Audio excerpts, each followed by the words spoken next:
Bonsoir. Alain et moi allons d'abord vous dire que vous êtes formidables parce que être venu ce soir avec le temps qu'il fait, chapeau. Donc c'est vous que nous allons applaudir. Merci. Voilà, donc nous applaudissons. Alors, il est rare d'accueillir quelqu'un qui additionne si profondément, et j'ai envie de dire si harmonieusement, la richesse de 3 cultures émanant de 3 continents différents, et c'est votre cas, Alain Mabanckou. Je suis très heureuse de vous accueillir ce soir, Alain, vous qui êtes un ami fidèle du Livre sur la place, un ami fidèle de Nancy, et qui d'ailleurs, nous le verrons tout à l'heure, avait glissé Nancy dans votre œuvre. Ça a été une de mes surprises en préparant cette rencontre. Vous êtes né, avez grandi en Afrique, plus précisément dans la ville côtière de Pointe-Noire, au Congo-Brazzaville. Et de cette enfance, nous parlerons longuement au cours de cette rencontre, puisqu'elle est au cœur de votre dernier roman qui a marqué de son empreinte la rentrée littéraire, qui est publié chez Gallimard. C'est important pour vous. Demain, j'aurai 20 ans. À 20 ans, ou plutôt à 22 ans, vous quittez votre famille, votre pays, vous vous envolez pour la France, où vous allez poursuivre des études de droit commencées à l'université de Brazzaville. Vous obtiendrez un doctorat de droit à Paris-Dauphine et parmi vos professeurs, Raymond Barre. Mais dans vos valises, en quittant le Congo, il y a des manuscrits, il y a de la poésie et il y a déjà tout le talent, tout le style et l'imagination de l'écrivain que le grand public va découvrir en 2005 avec un roman truculent, Vers cassés. Alors, à vrai dire, il n'y a pas que le grand public qui découvre Alain Mabanckou en 2005, mais un lecteur passionné, inconditionnel, qui va devenir votre parrain en littérature. Et quel parrain? Un prix Nobel, Jean-Marie Gustave Leclésio. Jean-Marie Leclésio va se battre en 2005 pour que Vers cassés, qui est déjà consacré par le prix des 5 continents de la francophonie, fasse de vous le lauréat du Renaudot. Vous le raterez d'une voix, ce n'est que partie remise. L'année suivante, ça sera la consécration, avec un roman encensé par la critique, encensé à l'unanimité, Mémoire de Porc-Épic. Alors, des prix avant le très médiatique Renaudot, à vrai dire, vous en avez déjà obtenu depuis la publication de votre premier roman, Bleu, Blanc, Rouge, en 1998, qui avait été couronné par le Grand Prix littéraire d'Afrique noire. Et vous êtes donc à l'international un écrivain reconnu. Aussi, après l'Afrique, après l'Europe, se profile à votre horizon le 3e continent, la 3e culture, l'Amérique. Il se trouve que l'Université du Michigan a repéré l'amoureux des mots que vous êtes, le grand connaisseur de la langue française aussi, et elle vous appelle comme enseignant. Et puis, peu après, c'est la célèbre université de Los Angeles, en Californie, qui va faire de vous ce que vous êtes encore aujourd'hui, professeur titulaire de littérature francophone. Alors, depuis 8 ans, vous vivez à Santa Monica, en Californie, sans oublier, je crois, ni l'Afrique ni la France. Et ma première question est simple et évidente. Si je vous dis aujourd'hui Alain Mabanckou, écrivain français, africain du monde, est-ce que vous vous reconnaissez dans cette définition et surtout, est-ce qu'elle vous convient? Merci déjà. Je dois féliciter les fantassins qui sont dans la salle parce que c'est ça aussi la littérature. Tout à l'heure, à la mairie, je disais à Françoise Rossineau, vous allez voir, dans la salle, il y aura ce qu'on appelle les fantassins, c'est-à-dire ceux qui n'accepteront jamais que la littérature puisse mourir pour une histoire de neige. Et voilà, ils sont tous là et ça fait toujours plaisir de... Et votre armée est assez nombreuse quand même. De se sentir chouchouté. Et ça donne le plaisir. Quand l'écrivain rentre à la maison, dans la solitude de sa chambre, il prend le stylo, il a le pectoraux bombé parce qu'il sait qu'il y aura toujours les fantassins, quelles que soient les intempéries. À croire qu'en littérature, la météo n'existe pas. L'écrivain doit écrire en sachant qu'il y aura toujours des gens pour lire. Maintenant, pour me définir, si j'ai eu tous les qualificatifs possibles. On m'a dit écrivain congolais au départ, donc écrivain africain, écrivain congolais. Puis quand j'ai eu le Renaudot, écrivain français, le Congo s'est énervé, on a ajouté franco-congolais, ils se sont calmés un peu. Donc ça dépend, ça revient. Moi j'aime toujours me définir entre les deux cultures. Je suis venu à la littérature parce que j'ai lu les livres en langue française. Même lorsque j'ai lu un auteur latino-américain comme Gabriel Garcia Marquez, mais c'est par le biais de la traduction en langue française. C'est-à-dire que je ne peux pas, par une sorte d'africanisme grégaire, gommer cette partie occidentale qui a fait de moi ce que je suis, sous prétexte que je vais être en harmonie avec les traditionalistes qui veulent à tout prix qu'on chante le retour à l'authenticité à tout moment. Donc je suis un écrivain né au Congo qui a aimé les lettres françaises et qui est devenu, par la force des choses, un écrivain franco-congolais ou congolais-français. Mais dans la mesure où le Congo et la France donnent naissance à des écrivains en langue française, je suis en général un écrivain français dans la littérature française. Et vous n'aimez pas trop qu'on dise de vous que vous êtes un écrivain francophone. Vous adhérez à l'idée, mais quand même. Mais c'est de l'ostracisme pour vous, francophone ? Oui, en général, quand on entend écrivain francophone, il y a la géographie dans la tête. On a l'impression, c'est ceux qui sont un peu loin, qui écrivent dans notre langue avec un petit accent et qui viennent agrémenter avec des coups de soleil la langue française un peu enneigée. Je n'aime pas trop cette sorte de localisation de la langue française. À ce moment, j'accepte d'être écrivain francophone si on considère que la France est un pays francophone. Et or, on a tendance à dire, d'un côté, il y a les écrivains francophones, et de l'autre, il y a les écrivains français. Mais je ne vois pas de différence entre les battements de mon cœur lorsque j'écris et ceux d'un David Fuenquinos ou d'un Mathias Hénard. Quand on est quelque part, on mange les frites ensemble et on parle de la littérature avec le même enthousiasme. Et au moment où on doit rentrer dans la voiture, et eux, ils prendraient une voiture bien lustrée, tandis que moi, je vais prendre une sorte de carrosse difficile même à propulser. C'est pas possible. Donc, je dis, oui, je suis un écrivain francophone, à condition que Houellebecq le soit, à condition que, je ne sais pas, Jean d'Ormesson le soit aussi. Or, ça prendrait du temps, je crois. Donc, je préfère être écrivain français. Vous avez raison, mais quand vous parlez d'ensoleiller la langue française un peu enneigée, je trouve que ça va bien à Nancy ce soir. Jean-Marie Leclésio, votre parrain, je disais, qui est un ami, disait l'autre jour dans une interview, la littérature n'est pas faite pour guérir les mots, MAUX, mais pour donner des mots de tête. Ça vous plaît comme définition, ça ? Oui, ça donne des mots de tête aussi, ça nous permet de réfléchir à notre condition, de nous dire que la vie n'est pas toujours forcément un long fleuve tranquille et qu'à tout instant, nous devons toujours nous questionner pour savoir quelle part d'humanisme on va laisser à nos frères, à nos descendants, ainsi de suite. C'est peut-être aussi venant d'un grand homme comme Leclésio qui s'occupe des petits peuples, qui est toujours en dehors des querelles intestines et parisiennes. Je pense que les mots ont une profondeur. C'est quelqu'un que je respecte beaucoup, que j'ai connu par les livres, et qui habite aussi au Nouveau-Mexique, qui n'est pas loin, entre guillemets, de Los Angeles, Nouveau-Mexique, Corée, puis en France. Donc, c'est des paroles que je partagerai à condition qu'on puisse aussi quand même guérir ces maux de tête, parce qu'il ne faut pas que la littérature soit quelque chose de maux de tête qu'on ne guérit jamais. Vous savez que la prochaine fois que vous reviendrez à Nancy, si vous voulez venir avec votre parrain, il est le bienvenu, il sera bienvenu ici aussi. Mais je lui en parlerai. Jean-Marie Leclésio, on a beaucoup de mal à le faire venir en public. Vous parlez, je crois, une dizaine de langues, 7 langues africaines. Qu'est-ce que la langue, qu'est-ce que les langues véhiculent pour vous et qu'est-ce que la pratique de ces langues a apporté à votre écriture ?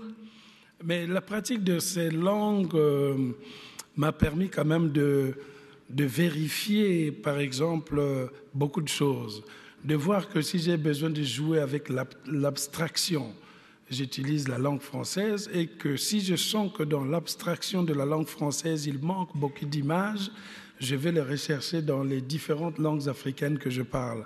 Parce qu'en général, la langue française, le bonheur, c'est qu'on a plusieurs synonymes. On peut parler de tout, un seul mot va signifier 10 000 choses au même moment. Mais une langue comme le lingala, qui est une langue congolaise, n'admet pas de synonyme, parce que c'est une langue imagée. Et on veut, lorsqu'on s'exprime, que l'image soit précise, que tout le monde garde cette image.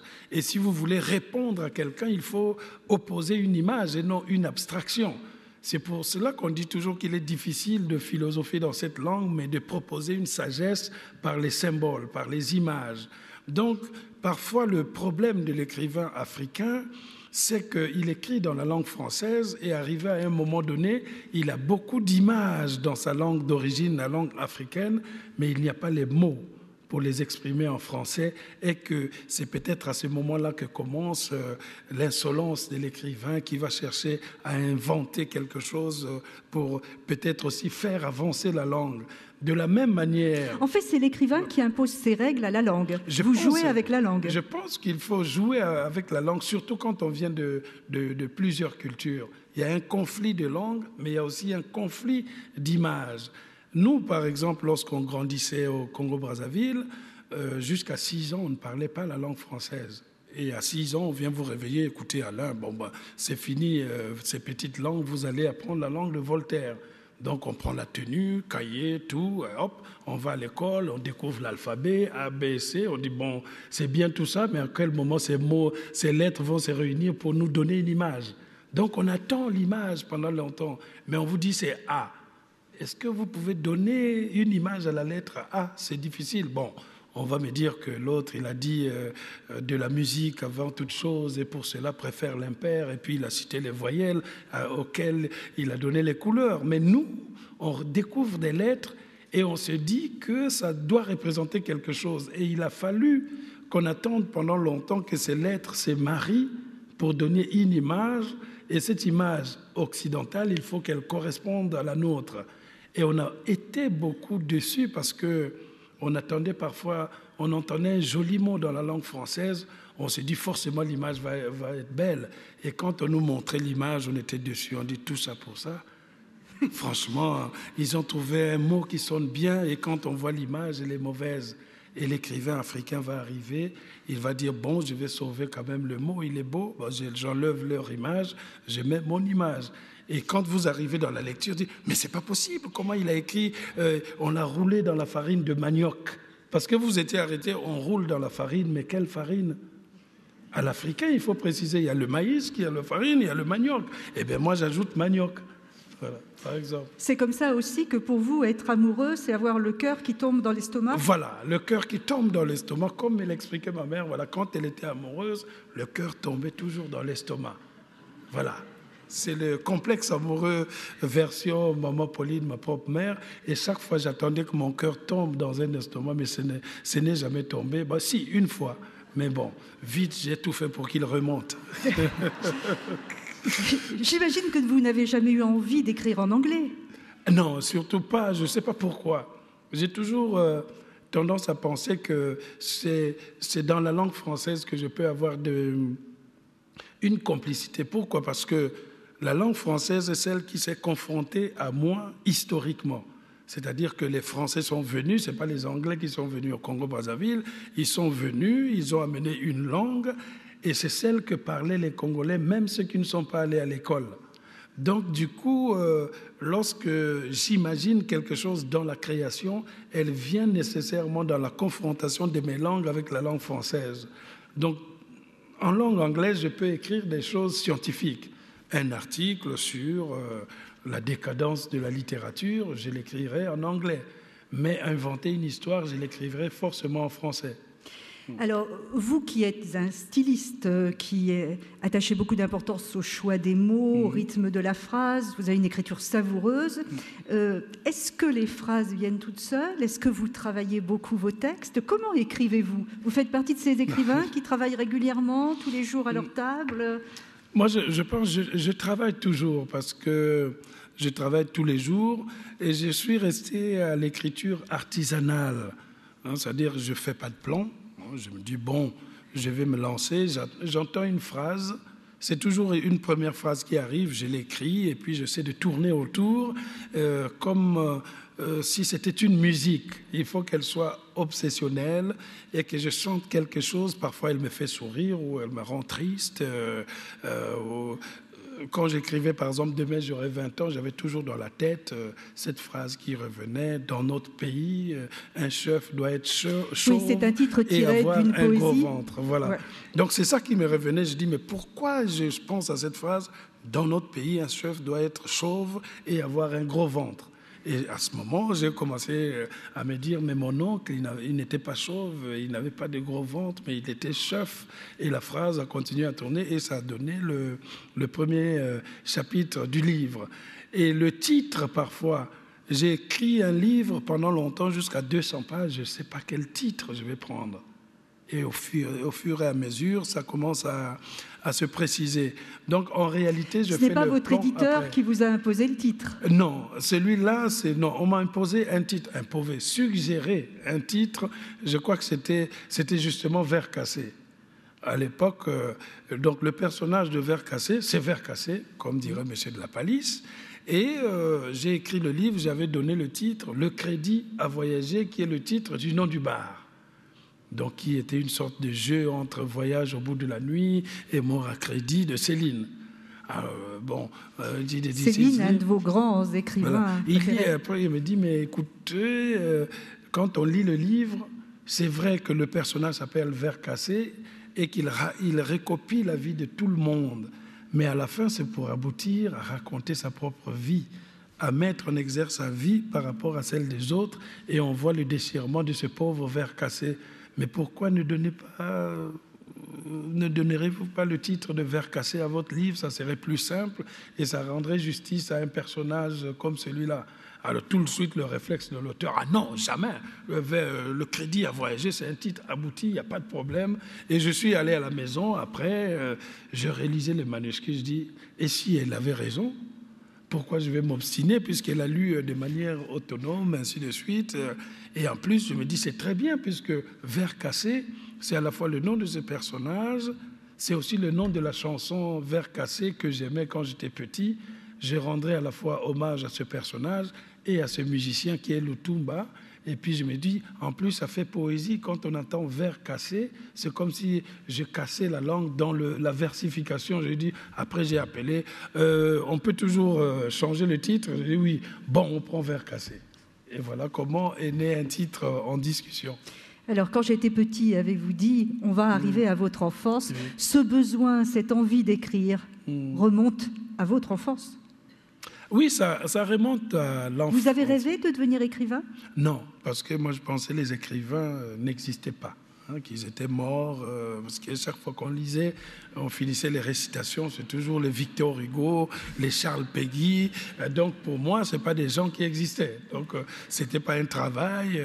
Donc les écrivains, on a créé le monde et puis il y avait déjà les livres qui étaient là avec les récitations. Donc c'est comme ça que je le voyais. Et donc pour moi, ce n'était même pas quelque chose d'imaginable. Et en plus, je pensais que les écrivains écrivaient des poèmes, point. Je ne savais même pas qu'il existait le roman, le théâtre. Non, moi, j'étais dans la poésie. C'est pour ça que j'ai même commencé avec la poésie. Donc, à la fin, je me suis dit, mais la poésie ne doit être qu'une poésie amoureuse. On écrit aux femmes, point. Il n'y a rien à faire. Mais c'est bien voilà. Ça. Oui, donc du coup, quand j'ai commencé à écrire au collège et au lycée, c'était pour envoyer des poèmes aux femmes. Je dis, bon, pour que je sois aimé, j'ouvre un Victor Hugo, je regarde, je dis, Victor Hugo a dit ça. Bon, il a dit Léopoldine, bon, j'enlève Léopoldine, je vais mettre, voilà. Je prenais un nom tropicalisé d'une copine que j'aimais bien, et puis je mettais le nom. Ou celui que j'avais aimé, c'était le poème que j'avais trouvé dans La Gare des Michards. C'était de Chateaubriand, donc voilà. Mon cœur à ta clarté s'enflamme, je sens des transports inconnus, douce lumière, es-tu leur âme? Ah, ça, c'était bien. Je recopiais, voilà, 4, 5, 6 fois. Je recopiais 5 et puis je donnais à chaque copine. Voilà. Et il y avait toujours une qui revenait et dit « Mais les mots là, c'est pour moi ». J'ai dit « Mais bien entendu, tu les as écrits ». Mais oui, bien sûr, qui peut écrire des mots comme ça? Donc il y avait... Après, il y a une qui disait « Mais c'est comme les Blancs ». J'ai dit « Non, ça c'est moi, c'est pas... » Après, il y en a qui demandaient l'explication. C'est quoi les transports inconnus? Donc il y a... Voilà, parce que voilà, je sens des transports inconnus. Mais c'est quoi les transports inconnus? Et moi-même, je n'avais pas compris, mais c'était beau. Voilà. Et c'est ainsi que commençait cette sorte d'esthétique de la poésie où j'écrivais par imitation jusqu'à ce que j'avais croisé une fille qui était censée faire son lycée en France, mais dont le parent avait été expulsé. Donc, elle est rentrée et elle me voyait chaque fois lire dehors et griffonner. Et c'est elle qui m'avait offert le livre, je crois, Les Contemplations de Victor Hugo. Alors ça... J'étais triste parce qu'il y avait de ces poèmes là-bas, les demain dès l'aube, à l'heure où blanchit la campagne, je partirai. Il y avait tout à l'intérieur. Hein. Après, elle m'a offert les châtiments. Mais là, c'était Napoléon le Petit, des trucs comme. J'étais éberlué. J'étais devenu hugolien tous les jours. J'écrivais des poèmes et j'avais rempli au moins une vingtaine de cahiers de poèmes. Donc, à 21 ans, quand j'ai pris l'avion, j'ai bloqué mes cahiers. J'ai dit, en France, on va aimer ces cahiers. Donc, je suis arrivé avec ces cahiers, poèmes, sans savoir. Et je me suis dit, bon, peut-être que le monde entier attend cette poésie. Donc, il faut que je sache qu'est-ce que je dois en faire. Donc, j'ai demandé aux gens, non, il faut donner aux éditeurs. C'est à ce moment que j'ai écrit, j'envoyais, mais personne n'en voulait. Évidemment, je savais pas que on ne publiait presque plus les poésies dans les maisons d'édition. Ouais, moi, je voyais Fleuve Noir et j'envoyais un recueil de poèmes là où on publiait des romans policiers. Évidemment, ça revenait. Alors, Fleuve Noir, justement, voilà. Vous avez commencé à lire avec des San Antonio. Oui. C'est avant de lire par ordre alphabétique, je crois, oui, toute la littérature française. Oui, c'était l'ordre alphabétique, parce que moi, je vais au Centre culturel français de Pointe-Noire, il y a une bibliothèque, les livres sont disposés par ordre alphabétique. Donc moi, je me suis dit, on lit toujours par ordre alphabétique, vous finissez les auteurs A, et puis vous passez dans les B. Évidemment, d'ici à arriver jusqu'à Z. Vous commencez à A pour arriver à Balzac et autres, il y a du temps. Hein, donc j'avais jamais fini, mais j'étais arrivé jusqu'à la lettre D. Alors, D, je suis arrivé à un auteur qui s'appelait... Non, Jean Dutour. Ah. Jean Dutour, il y avait un gros livre avec des tomes, Les Chiens. Donc je lisais, et j'étais toujours dans la perspective que les auteurs étaient morts, hein, puisque il y avait les Aristote, il y avait tous, ils étaient morts, et Dutour, Jean Dutour. J'arrive en France, à l'époque, il y avait l'émission Apostrophe, je vois, paf, Bernard Pivot, tout de suite nous recevons Jean Dutour. Je dis, mais comment? Mais il est mort, celui-là. Non, il était là, et il était en train de parler, j'étais à Nantes, et j'ai dit aux gens, mais j'ai lu tous ces livres en Afrique. Les gens sont retournés, tu as lu Jean Dutour? J'ai dit oui. Je croyais qu'il était mort. Donc, je sais que je m'étais arrêté à D. Il y avait les Dutour, il y avait les Dostoïevski, il y avait tout le monde à l'intérieur. Mais bon, évidemment, il manquait les autres que j'ai dû lire par la suite, mais sans suivre l'ordre alphabétique. Hein, sinon, aujourd'hui, je n'aurais pas lu Zola. Voilà. Et votre père, nous allons faire la transition avec Demain j'aurai 20 ans, parce que très vite, on va parler du petit garçon qui est le héros de ce livre, qui s'appelle Michel, qui est en fait, sinon vous, en tout cas votre double, puisque Michel est votre deuxième prénom. Ce petit garçon comme vous commence à lire avec San Antonio parce que son papa rapporte les livres que les Blancs laissent à l'hôtel. Et le papa travaille à l'hôtel. Donc vous avez fait un mélange de San Antonio et de Rimbaud. Je pense que ces mélanges étaient nécessaires. Et c'est même bizarre, je saisis la transition parce qu'avant-hier, j'étais allé à Montpellier. J'avais une lecture là-bas et quelqu'un était arrivé et avait laissé une lettre chez le libraire parce qu'il ne pouvait pas assister à la rencontre. Et quand j'ai ouvert la lettre, c'était la cousine de la patronne de mon père dans ces années 70. Donc, il me dit, oui, vous avez parlé de ma famille. C'est Madame Ginette qui était... Madame, je ne connaissais même pas le nom de famille. C'est elle qui a écrit dans la lettre. Elle m'a donné le porte-clés de l'époque des années 70 que mon père prenait derrière pour donner aux Français qui arrivaient. Il y avait le porte-clés plus l'autocollant, parce que mon père aimait toujours coller l'autocollant. Un sac à main, il mettait l'autocollant Hôtel Victory Palace. Donc, du coup, j'ai vu cette lettre, ça m'a replongé presque dans une réalité où je me suis dit que parfois, le roman retrouve les gens. Et c'est dans cet hôtel que mon père a ramené les livres de San Antonio, Arthur Rimbaud, et tout ce qui allait faire de moi un lecteur à la maison de cette littérature et peut-être de celui qui riait déjà de ces livres de Berrurier avec San Antonio à l'intérieur. Et en même temps, la liberté dans la littérature, la liberté des mots. Alors, Demain j'aurai 20 ans, qui est votre dernier livre, et donc on n'arrête pas de vous en parler, une autobiographie, enfin un roman, mais où la fiction sert peut-être à mettre en valeur vos souvenirs. En tout cas, c'est l'histoire d'un petit garçon qui a une dizaine d'années, dans les années 70, au Congo-Brazzaville, alors que le pays vit les débuts de l'indépendance sous la houlette d'un chef, d'un dictateur marxiste qui se prend pour un nouveau Lénine. Et j'ai l'impression que cette chronique familiale qui est truculente, qui est émouvante, sert aussi à prendre une page d'histoire que peu d'écrivains ont abordée jusque-là.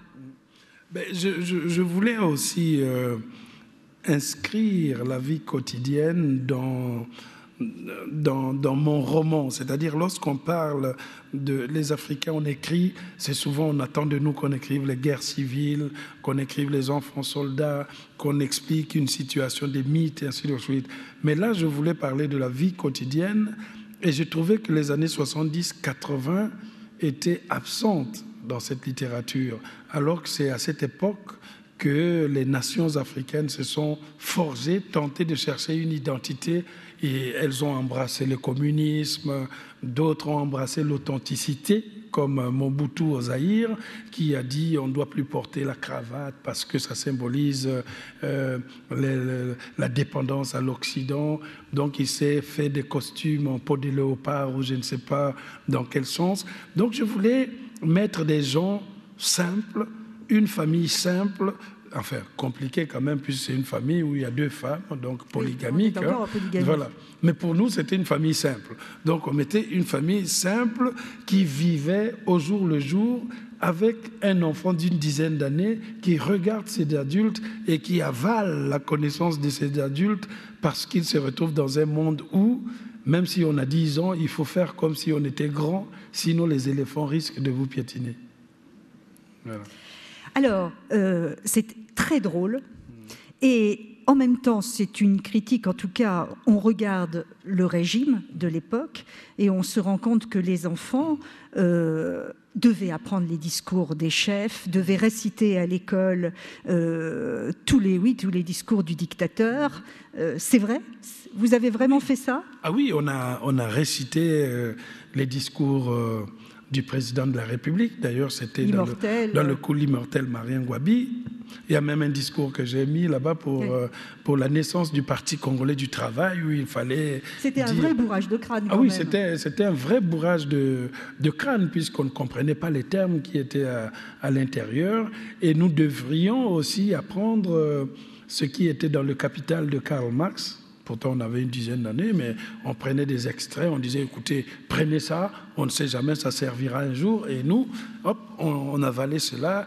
Tout ce qui était idéologique et contre le capitalisme, on devait étudier cela. Nous étions tous ce qu'ils appelaient les membres du mouvement national des pionniers, avec comme grands frères les Russes, en quelque sorte. Nous étions les petits-fils de l'Union soviétique parce que nous pensions que c'est par la Russie, de l'URSS, à l'époque on disait, que viendrait le salut.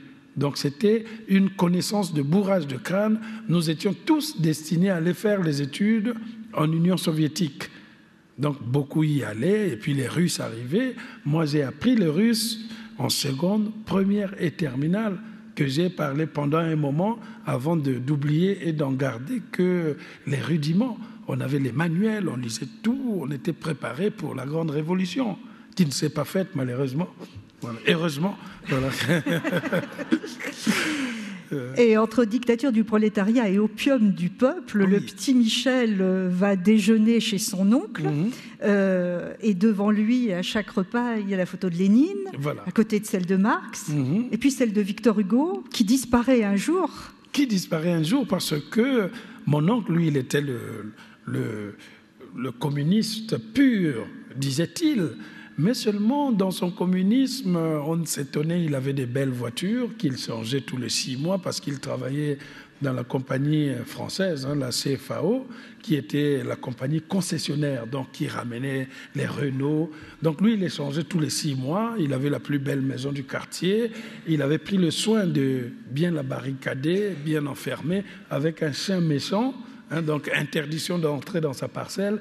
Bref, tout ce qui était contraire de l'idéologie communiste telle qu'on nous enseignait, où on dirait qu'il faudrait être humble. Non, lui, il était le capitaliste pur, mais qui savait tirer profit de la crédulité des communistes que nous étions. Donc, moi, j'ai vécu presque dans l'idéologie communiste, mais avec un oncle qui vivait tranquillement comme un capitaliste. Beaucoup de résidences. Dès que quelqu'un mourait dans la famille, il courait pour prendre l'héritage. Donc, il déshéritait tout le monde, même les enfants. Il dit non, je dois tout garder jusqu'au bout. Il nous a presque appris comment accumuler les richesses tout en restant communiste. C'était paradoxal. Alors, ce livre est dédié à vos parents. Votre maman, Pauline Kenge, est déjà bien connue de vos lecteurs, puisque tous vos livres lui ont été dédiés, et d'une certaine façon, elle a été la jointure entre les deux cultures, l'africaine et la française, puisque c'est le dernier regard que vous avez eu avant de quitter l'Afrique. Vous avez écrit un texte magnifique sur son enterrement. Vous dites qu'elle est la femme qui a fait de vous un poète. Vous êtes venu en France et en fait, vous n'avez jamais pu la revoir. Non, jusqu'à sa mort, on ne s'est pas revu. C'était la dernière fois qu'on s'est vu, je crois que c'était en 1988 à Brazzaville. La veille, donc le lendemain, j'ai pris l'avion et je ne l'ai plus revu. Alors ce livre donc lui est dédié, et pour la première fois en général vos livres sont plutôt un monde d'hommes. Pour la première fois c'est une femme qui est au centre du livre. C'est un hommage bien sûr à elle, mais à travers elle je crois aux femmes qui font bouger l'Afrique. À la femme africaine, parce que moderne. En général on nous présentait une femme africaine pieuse, derrière, ne parle pas parce que l'homme parle, une femme presque, disons, parfaite dans le sens où, puisqu'on ne la voit pas marcher, donc elle est comme presque la mascotte même. Mais là, moi, je voulais une femme moderne, c'est-à-dire qui peut aussi faire des gaffes. Ma mère peut aussi porter des pantalons, c'est qu'on ne portait pas à l'époque. Et quand elle les portait, ça m'énervait puisque les gens étaient derrière à donner toujours des commentaires, comment c'était bien serré, et que cela me rendait très jaloux. Et les porter de manière ostentatoire, c'était des pantalons fluorescents, orange, bien serrés, avec des pattes d'éléphant. Donc, et les hommes devenaient fous dans la rue. Et moi, j'aimais bien cette ambiance où quand je la voyais discuter à côté de la parcelle avec un monsieur qui avait une mobilette, le monsieur penchait sur sa mobilette et ma mère qui tendait l'oreille. Moi, je me disais, mais que fait mon père? La situation est grave, mais il est où? Donc, il y avait... Je voulais ces maladresses aussi. Et nous, on a tellement été éduqués dans le côté, il faut montrer une femme pieuse. Eh bien, on a gommé ce genre de vie dans le roman. Et moi, en parlant de la mère, ce n'est pas parce que je parle de ces petites choses qui font la vie que je vais la désacraliser. Au contraire, ça fait d'elle un être humain qui peut aussi avoir ses faiblesses et qui a des grandes qualités aussi. Oui, alors, il y a aussi dans ce livre quelque chose que l'on ressent très fort, qui est le problème de l'enfant unique en Afrique. Et le petit Michel, et je trouve ça terrible, donc n'a ni sœur ni frère. Il a eu 2 sœurs qui sont mortes à la naissance, où il y a eu des fausses couches. En tout cas, on le rend responsable, la tradition le rend responsable finalement d'être un enfant unique et responsable du malheur de ses parents. On dit qu'il a la clé du ventre de sa maman en main et qu'il faut qu'il trouve la solution. Ça existe encore, ça, et ça s'est vraiment passé. C'est terrible pour un enfant. Ça s'est vraiment passé, hein, comme j'ai dit que le roman a une charge totalement autobiographique. Si ça a le titre de roman, c'est parce que j'ai organisé l'ensemble des scènes.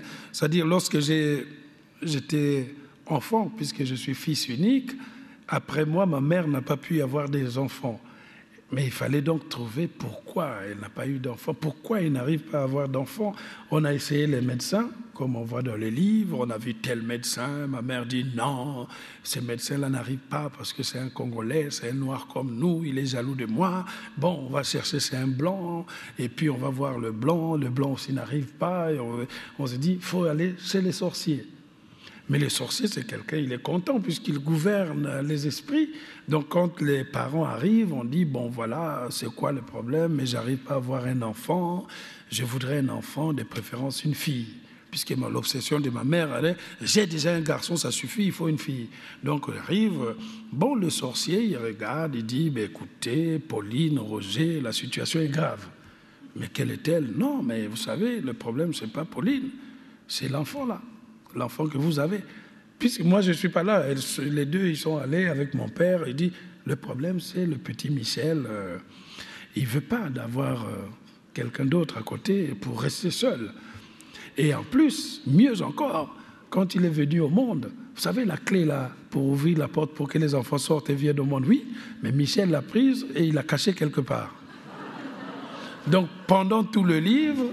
Le problème de Michel, il est, comme dirait l'autre, à la recherche de la clé perdue. Donc, il cherche la clé pour ouvrir le ventre de la mère. Mais comme les parents, ils savent maintenant la situation, et en plus, le sorcier, il ajoute le petit Michel que vous voyez dans le jour, c'est un petit enfant, mais la nuit, quand tombe la nuit, c'est un vieillard. Il a la barbe qui tombe jusqu'à terre, qui marche comme ça.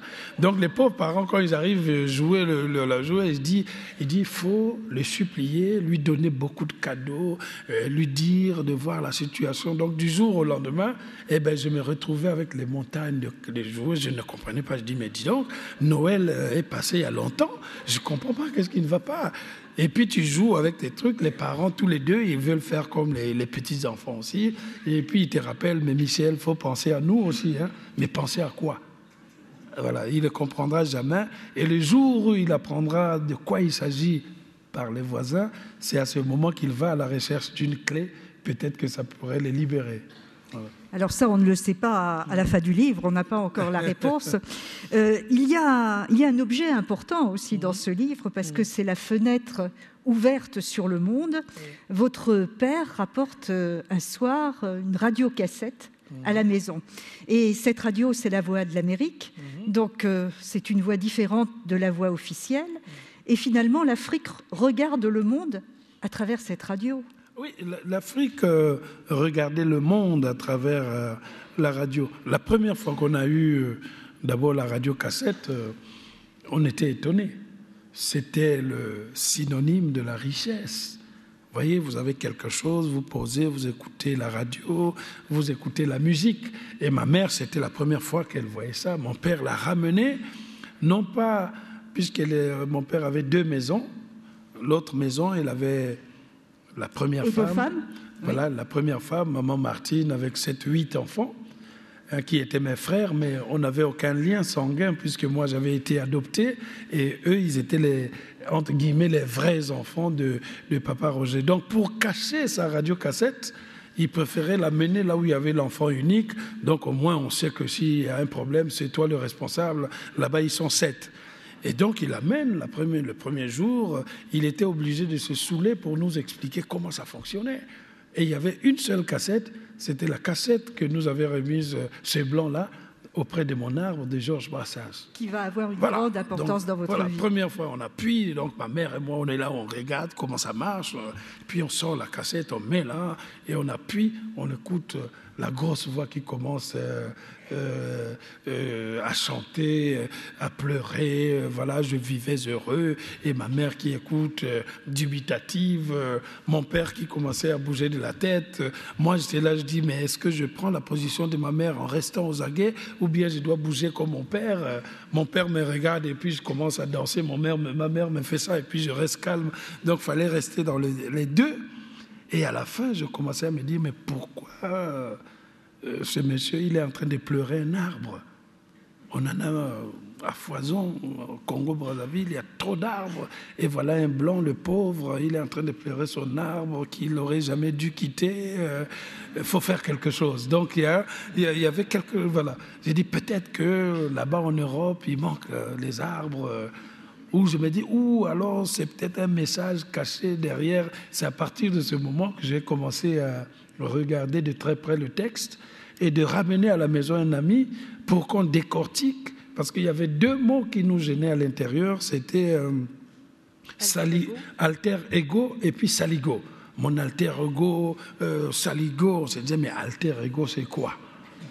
Et on a passé tout le temps à dire alter ego, c'est un méchant, c'est ceci, c'est là. Les demander jusqu'au jour où on a pu avoir la solution.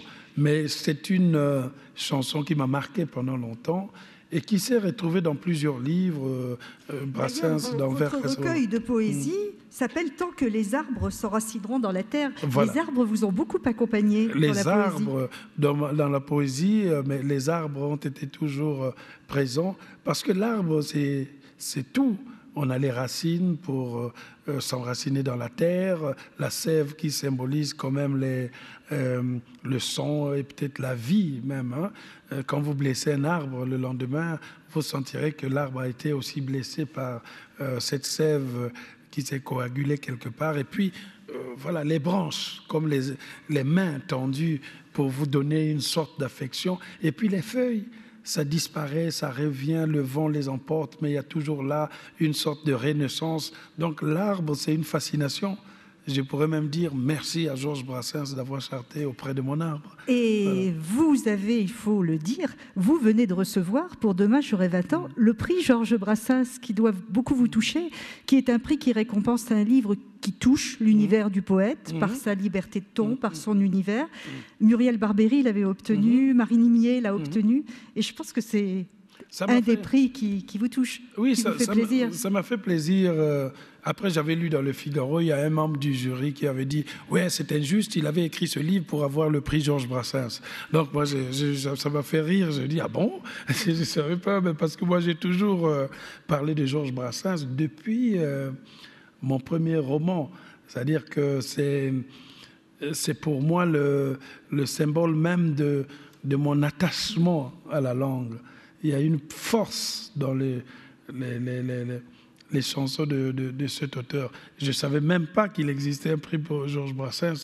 C'est pour dire. Et ça m'a fait plaisir de voir ses amis le jour de la remise du prix, de voir celle qui était sa secrétaire à l'époque, certains qui avaient composé pour lui. C'était émouvant ce jour-là. Demain j'aurai 20 ans, j'ai l'impression que c'est une étape importante de votre création. On retrouve tous les thèmes de vos livres précédents, l'exil, la nostalgie de votre enfance, l'amour de vos parents, l'amour de votre patrie. En fait, tous vos livres sont concentrés dans celui-là. Je pense que c'est une sorte de grande promenade.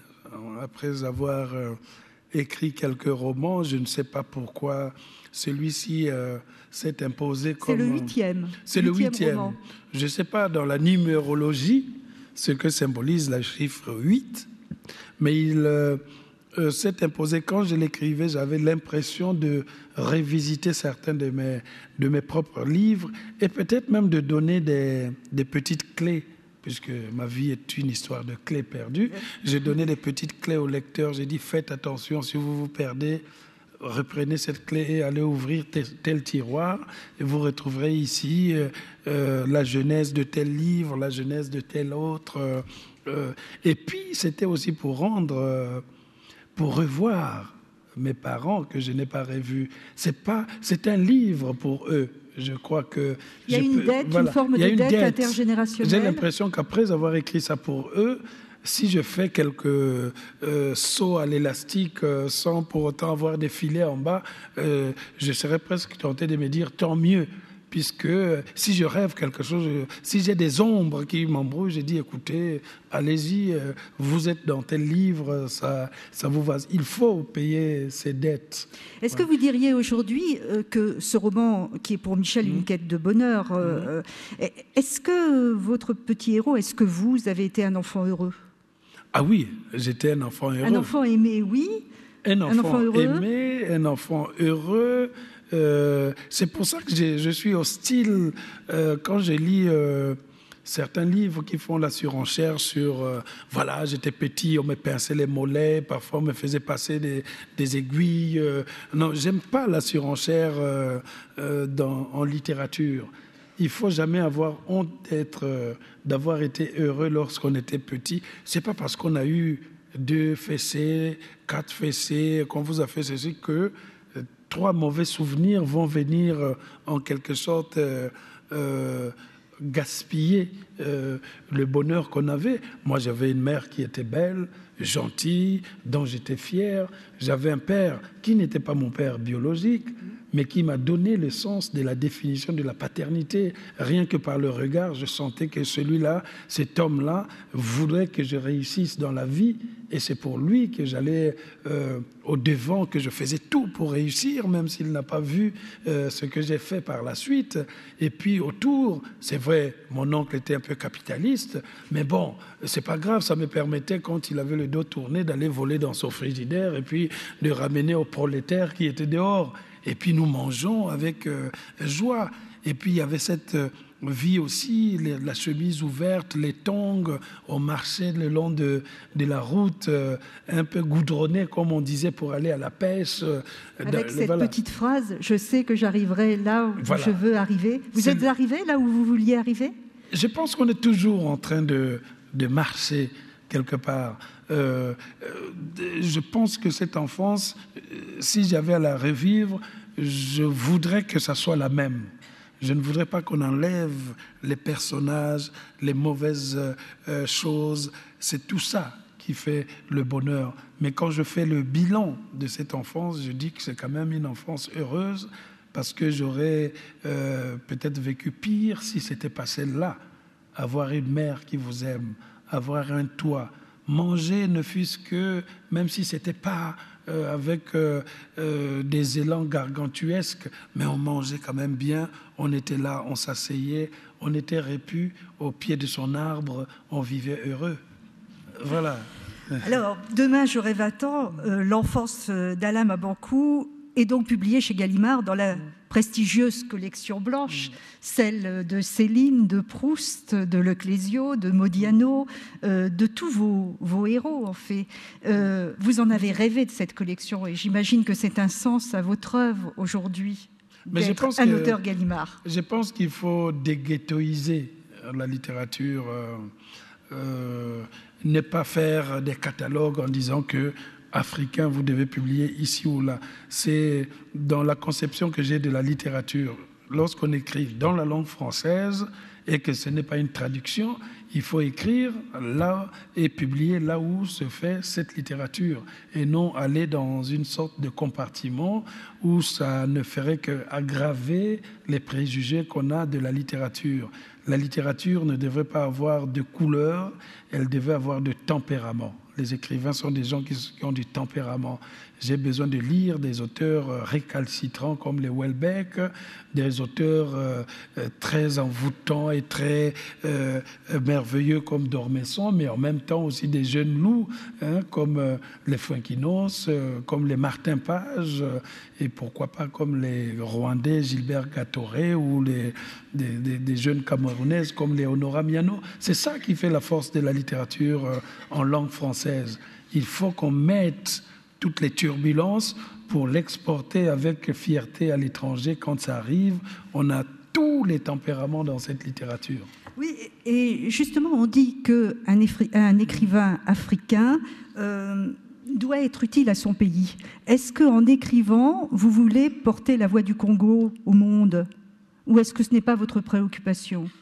Mais je pense que si je me dis que j'écris pour porter la voix du Congo dans le monde, c'est pas bon. Ça veut dire que j'ai une petite ambition très régionale, locale.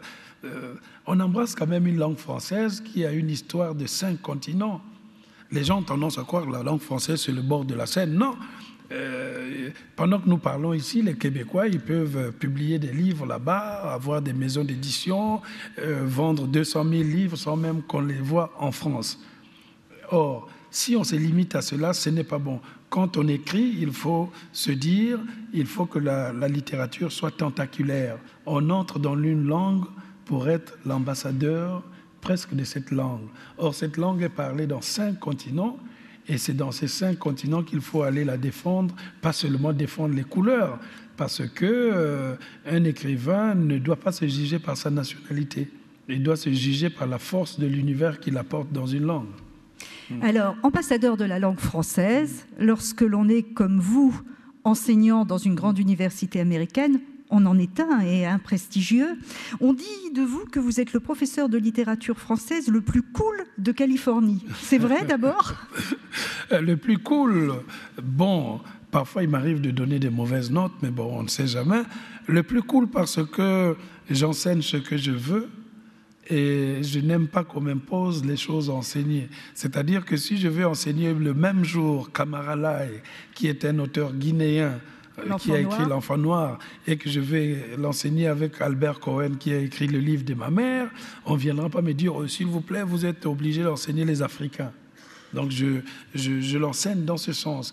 Et puis avec mes étudiants, j'aime lorsque j'enseigne la littérature, ce n'est pas seulement la littérature que je vais enseigner aussi l'Afrique, je vais enseigner aussi les cultures françaises, parce que c'est bien d'apprendre une littérature, mais c'est mieux aussi de connaître la culture de ces littératures. Comment est né le roman et dans quelle mesure cet écrivain est arrivé à écrire ces chefs-d'œuvre. C'est parce que avant lui, il y a d'autres écrivains, il y a une situation, il y a un courant qui était là auparavant. Donc, je pense que dans ce sens, il me faut même être très cool pour ne pas mystifier la littérature et rendre cela très, très scabreux. Beaucoup d'écrivains enseignent ou ont enseigné, comme Nabokov aux États-Unis, ont eu une chaire prestigieuse. Est-ce que vous pensez que c'est un peu dommage que le système français ne permette pas ça? C'est un enrichissement, je pense, pour les jeunes, d'avoir un écrivain. Mais le système français a prévu d'autres moyens de parvenir ici. On doit aller par le diplôme, l'agrégation, et puis je ne sais pas, ceci, cela, être assermenté ou je ne sais pas, avoir le poste de ceci. Aux États-Unis, il y a toujours la juxtaposition de la théorie et la pratique. C'est-à-dire que dans un département où on étudie des beaux-arts, c'est vrai que vous pouvez avoir celui qui a fait un doctorat, qui a eu le doctorat dans les beaux-arts, mais à côté, on peut avoir un grand peintre qui vient enseigner la pratique aux étudiants, lui qui n'a pas de doctorat, mais il amène la pratique. Les étudiants ont besoin d'avoir, à côté de la théorie, la pratique. C'est ce qui se passe dans les départements francophones.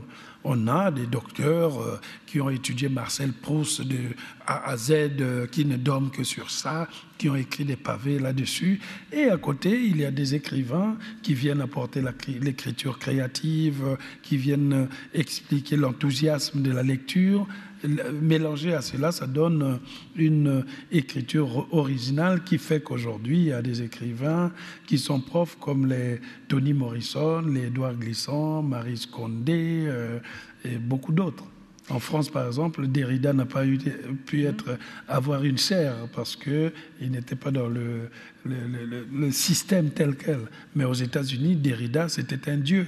Je crois qu'il vendait même plus de livres traduits en anglais qu'en français. Donc c'est le paradoxe. Vous étiez déjà au Michigan lorsque vous avez reçu le prix Renaudot. Alors, est-ce que c'est un prix qui est connu? Je crois que c'est la même année, vous l'avez eu la même année que Little a eu le Goncourt. Hein. Donc tous les deux, vous habitiez aux États-Unis. Est-ce que c'est connu? Est-ce que ça vous a apporté quelque chose? Est-ce que le regard des Américains et des Français a changé sur vous à ce moment-là?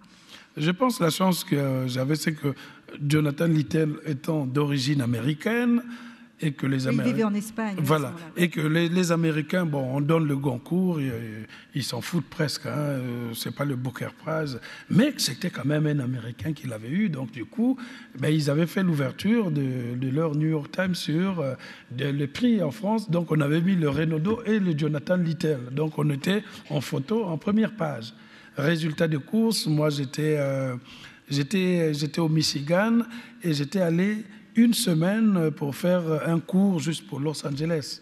Et c'est là, le président de l'université a dit, mais l'Africain là qui est à côté de l'Américain, mais il est chez nous là. On a dit oui, mais qu'est-ce que vous attendez pour lui proposer un poste avant que les autres les fassent? Et voilà comment j'ai quitté de Michigan, je suis allé à Los Angeles. Ah, le Renaudot vous a apporté la Californie. Voilà, donc en réalité, les gens aux États-Unis, les cours sont payants en général. Oui. Les étudiants viennent parce qu'ils savent qu'en allant là-bas, ils vont trouver Nabokov, ils vont trouver un tel, ils vont trouver Benjeloun s'il enseigne là-bas, ou Amin Malouf, ainsi de suite. Donc c'est important pour eux d'avoir dans le corps professoral des éléments qui, pendant que les étudiants font des thèses, par exemple, s'ils font une thèse sur Houellebecq, mais c'est super pour eux s'il écrit Houellebecq, pendant ce temps a été invité 6 mois à Stanford pour enseigner peut-être un cours sur quelque chose. Ce qui fait que tous les étudiants, ben, ils se regroupent par semaine et Houellebecq leur parle de ses romans. On lui demande, tu t'assois là, tu ne fais que parler du matin au soir des particules élémentaires. Et lui, il est là, il en parle tous les jours. Donc il y a cette coïncidence qui avait fait que ça avait porté non seulement dans la reconnaissance à l'université, mais aussi dans la traduction en langue anglaise, ce qui a permis aux Américains d'acheter tous mes livres d'avant pour les traduire en anglais. Vous êtes traduit dans une quinzaine de langues, je crois. Alors, nous allons maintenant voir les 10 dernières minutes de cette rencontre. Je suis d'autant plus attentif que le temps est quand même très difficile. Le Congo, aujourd'hui, quand on lit « Demain, j'aurai 20 ans », on sent une joie de vivre, une vitalité, un optimisme dans le pays, qui est dans ses premières années d'indépendance. Aujourd'hui, c'est le 50e anniversaire. Le Congo, aujourd'hui, la réalité d'un enfant de 10 ans dans le Congo, aujourd'hui, ça serait laquelle ? Mais la réalité aujourd'hui au Congo, c'est que cet enfant aurait l'impression que son enfance a été volée, violée, puisqu'ils ont eu 2 guerres civiles dans les années 90. La situation politique ne s'est pas arrangée avec la dictature qui est toujours là. Les conditions de vie donc se sont dégradées pendant longtemps.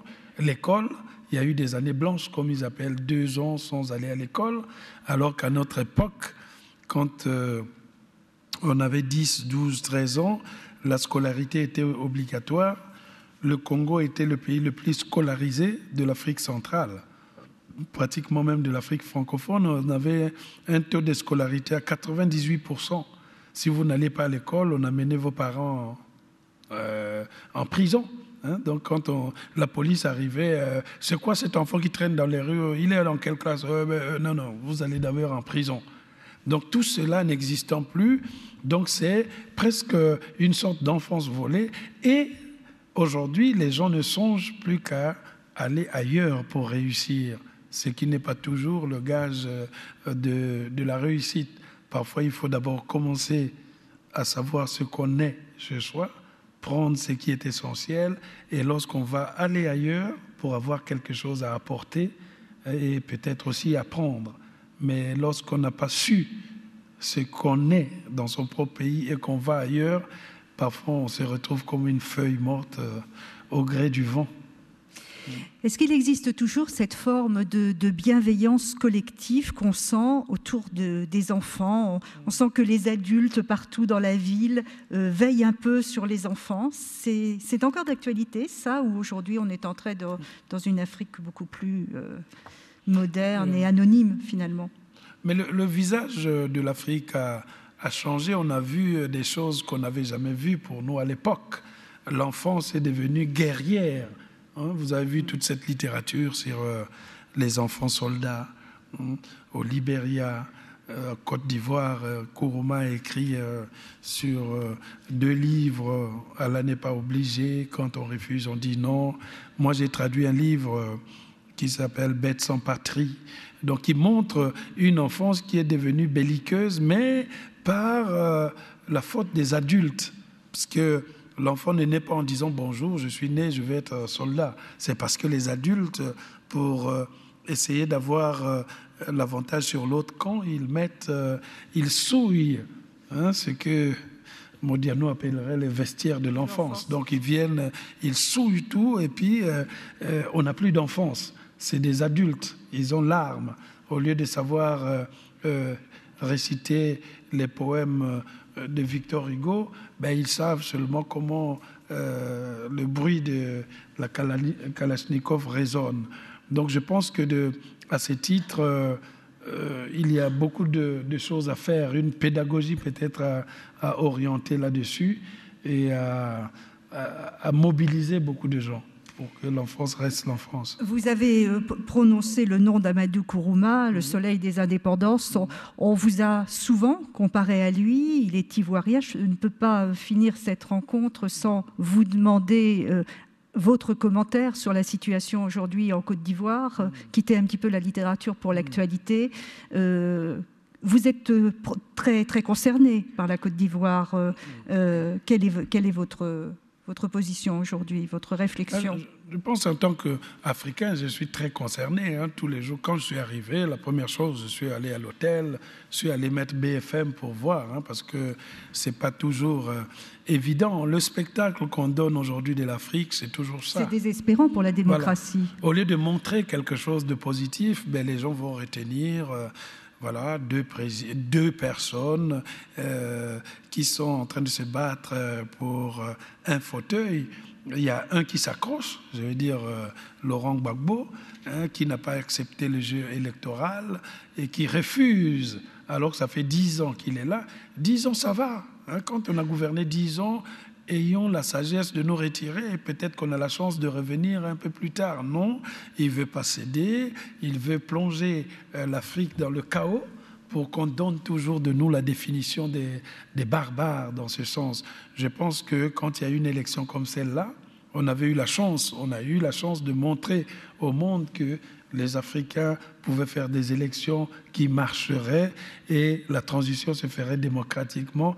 Malheureusement, il y a Laurent Gbagbo qui n'arrive pas à accepter le jeu de la démocratie, alors même que Ouattara a été reconnu par une commission indépendante, par la communauté internationale, même par l'Union africaine, quand même, donc c'est vous-même en Afrique, on a reconnu, non, il dit non, je resterai là, je camperai sur mes positions, c'est pitoyable et c'est même regrettable. Vous avez peur que ça dégénère? Aujourd'hui, c'est votre sentiment, je crois. Mais tel que c'est parti là, je pense qu'il y a un qui gouverne depuis un hôtel, donc c'est le président élu. On a même appelé ça la République du Golfe, puisque l'hôtel s'appelle l'hôtel Golfe. Donc il est dans un hôtel, dans le sous-sol, avec tout autour l'ONU qui le garde en militaire, et l'autre qui est au palais présidentiel, qui dit « Moi j'ai été élu par le Conseil constitutionnel, dont le président est le cofondateur de son parti politique, donc c'est des amis. Donc il y a des gens, non, parce que si Gbagbo s'en va, moi, je ne serai plus président du Conseil constitutionnel. Je perds, donc ils maintiennent les choses. Donc du coup, ce matin, sur Europe 1, il y a un Ivoirien, puisqu'il y a maintenant deux premiers ministres, hein. Chacun a son premier ministre, chacun, je ne sais pas qui, voilà. Il y a Soro, je crois, le ministre de Ouattara, qui a dit, si l'autre il continue, on sera obligé d'aller le déloger du palais présidentiel. Mais déloger, ça ne veut pas dire venir mettre un acte d'huissier en disant, s'il vous plaît, laissez-nous le passer. Non, déloger en politique, ça veut dire bain de sang. Ce n'est pas du style premier commandement, deuxième commandement, non. Alain, on connaît assez mal, trop mal, la littérature africaine. Si vous aviez un livre, 2 livres, un auteur à nous conseiller, une piste.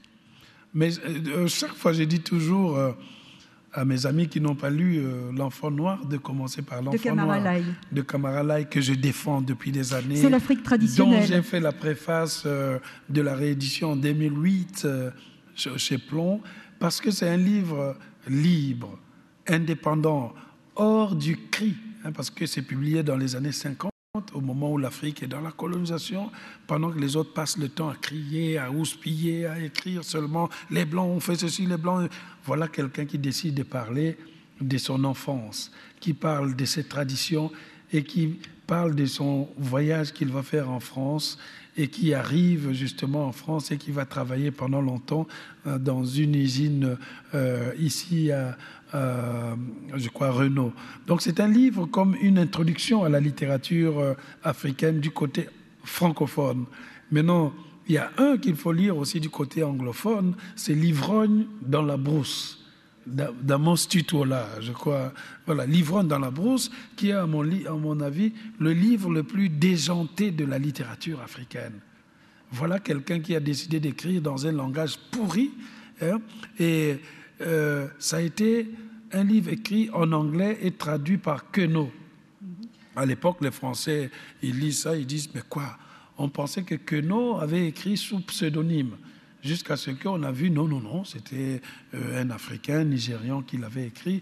Donc, en lisant évidemment L'Enfant Noir et L'Ivrogne dans la brousse, on a les deux tendances de ce que sera plus tard la littérature africaine, qui recherche l'indépendance en parlant de l'individu et qui travaille la langue en écrivant des romans déjantés comme L'Ivrogne dans la brousse, paru chez Gallimard dans la collection L'Imaginaire. Une dernière question avant de vous soumettre au questionnaire de pivot, comme tous mes invités. Si, vous avez une devise. Une devise? Je devise. Crois que je l'avais dit la fois dernière, c'est toujours la même. L'eau chaude n'oublie jamais qu'elle a été froide. Effectivement. Alors, avant de soumettre Alain au questionnaire de pivot, juste 2 informations. La première, cette rencontre, comme les autres, sera dans quelques jours sur Internet, sur le site du Livre sur la Place, le livresurlaplace.fr. Notre prochaine rencontre sera le lundi 31 janvier et je vais vous demander d'aller salle Poirel. Retour salle Poirel, l'opéra n'est pas libre à cette période-là et je recevrai l'écrivain et philosophe Luc Ferry. Alors, merci encore de votre présence. Je vais vous souhaiter de très bonnes fêtes de fin d'année et avant de libérer Alain et de le laisser aller dédicacer dans l'entrée de l'opéra, le questionnaire de Bernard Pivot, qui est un de vos grands fans. Que je remercie. Oui. Qui était un de mes premiers soutiens. Tout à fait. Votre mot préféré, Alain? Je dirais hirondelle, parce que quand j'étais petit, je rêvais toujours de voler comme un oiseau et je voyais toujours les hirondelles. Et puis ça sonnait tellement beau, hirondelle. On sent quelque chose d'aérien déjà à l'intérieur. Nous, on les entend un peu, là. Le mot que vous détestez? Paradoxalement.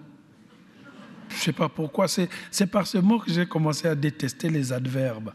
Ça alourdit le style, paradoxalement. Et quand les gens le disent, ils sont contents. Paradoxalement. Donc, je n'ai jamais compris, voilà. Votre drogue favorite? Je crois Georges Brassens, que j'écoute chaque fois, jusqu'à présent. Le son, le bruit que vous aimez? Le son, les bruits que j'aime, Je crois que c'est le son et le bruit que j'aime. Déjà, il ne faut pas que ça... Le bruit, pour moi, ce n'est plus un son. Mais le son que j'aime, c'est lorsque j'entends le début d'une chanson. Hein, chaque fois, je les mets toujours. Parfois, c'est sur mon portable, mais il n'y a que moi qui l'entends, puis ça sonne. C'est la chanson de Verre cassé, mais je ne peux pas vous la faire écouter parce que je ne suis pas sûr que la régie en a là. Ah non, elle n'a pas, voilà, ils disent non. Voilà. Mais on entend comme un verre qui se casse aussi. Tac. Et le son ou le bruit que vous détestez? Le son ou le bruit quand les gens mangent. Vous voyez, tout le monde le déteste. Il n'y a pas d'originalité sur Terre. Dites-nous donc quel est votre juron, votre gros mot ou votre blasphème favori? À force d'avoir vécu ces derniers temps aux États-Unis, j'ai pris leur juron là. Ah, voilà. C'est pas terrible ça. Non, S-H-I-T, j'aime pas trop, voilà. Il n'y a pas un juron africain un peu plus drôle? Mais c'était interdit pour nous de faire des jurons. On insultait plus. Et les insultes avaient trop tendance à avoir des accents très, très sexuels. Donc, vous voyez, c'est comme dans tous les pays. Pas ici. Voilà, je ne le dirai pas par respect à ma mère qui est dans cette salle. Quel métier n'auriez-vous pas aimé faire? Quel métier n'aurais-vous? Je pas garde du corps. Je ne vois pas pourquoi il faut garder quelqu'un. Voilà. La plante, l'arbre ou l'animal dans lequel vous aimeriez être réincarné? L'animal, c'est le porc-épic, bien sûr. Ah bah oui. Et je l'ai déjà dit 1000 fois. En mémoire du Renaudot. Voilà. Et la dernière question, si Dieu existe, qu'aimeriez-vous après votre mort l'entendre vous dire? Alors, maintenant ça va, tu as vu ta mère, elle est là. Alain Mabanckou, merci beaucoup. Je vous donne rendez-vous en septembre prochain pour le livre Sur la place. Merci beaucoup. Merci à vous toutes et à vous tous. Bonne soirée. Merci. Merci. Merci. Merci. Merci. Mais merci, hein. Merci aux fantassins. Merci. Oh, oui.